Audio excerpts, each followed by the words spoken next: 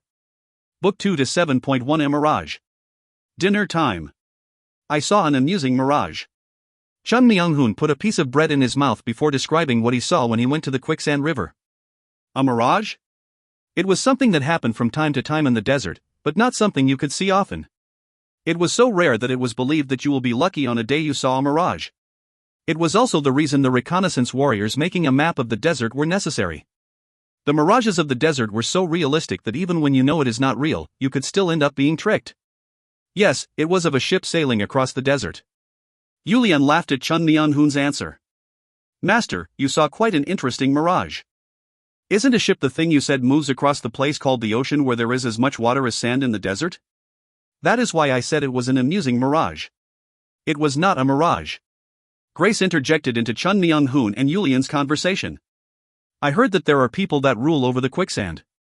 I heard that they moved around in a plate-shaped object that is amazing and does not fall into the quicksand. Chun Myung-hoon, who had a lot of curiosity, asked after hearing Grace's answer. Child, explain it a bit more to me. You are telling me there is a ship in the desert? I cannot answer that since I do not know what a ship is.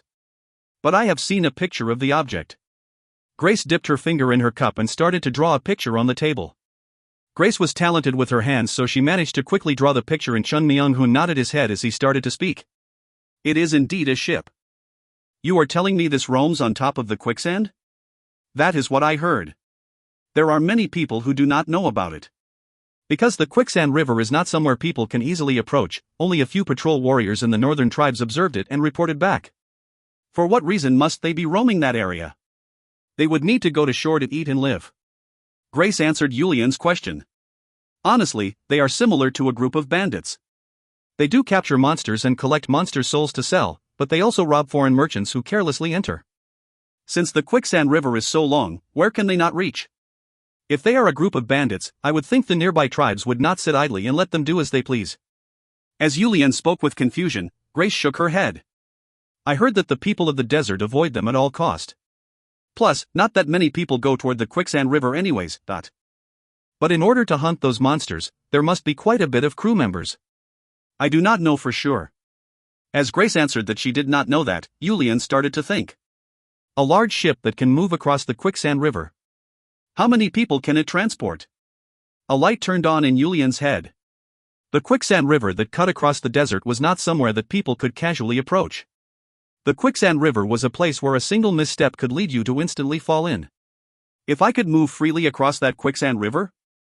They will be the army with the most mobility in the entire desert, and the fact that they would be able to use a route that nobody else could use would bring a lot of advantages to their war strategies. Since they would not need to defend the side facing the quicksand river while the enemy would need to do so, it would also work to divide the enemy troops. I need to go verify the authenticity of this ship. You are going to the quicksand river? Grace answered in surprise at Yulian's words.